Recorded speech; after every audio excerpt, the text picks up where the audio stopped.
అందరి నిన్ను మరిచిన గాని పర్వని స్నేహితుడే, కొందరిలాగా మధ్యలో నిన్ను విడువని ప్రేమికుడే, రక్తము కాచి ప్రేమ లేక నీకు రాసిన నీ ప్రియుడే, రక్షణ నుంచి రాణిగా చేసే యేసు రాజు గనుడే. ఒక ఆయన దగ్గరికి ఒక రాడికల్స్ విప్లవ గీత రచయిత వెళ్ళాడట.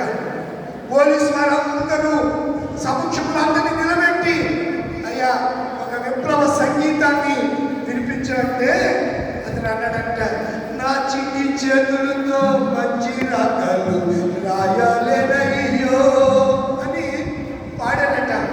వెంటనే ఆ దైవ సేవకుడికి ఈ పాట మీద జ్ఞాపకం వచ్చి వెంటనే ట్యూన్ చేసుకుంటూ ఈ పాట పాడారు.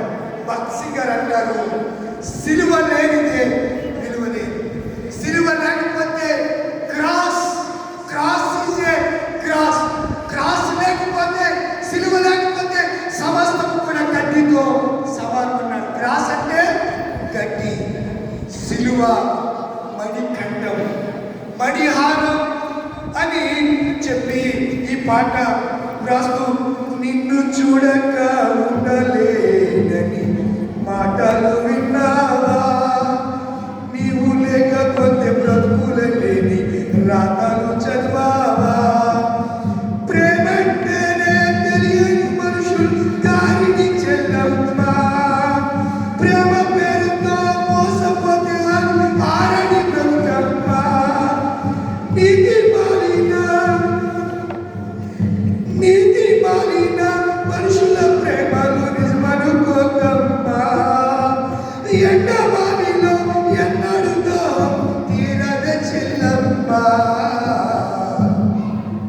కళ్ళ ఎరుగని తెల్ల పౌరవ పైకెగిరావా, కఠినమైన ఈ లోకం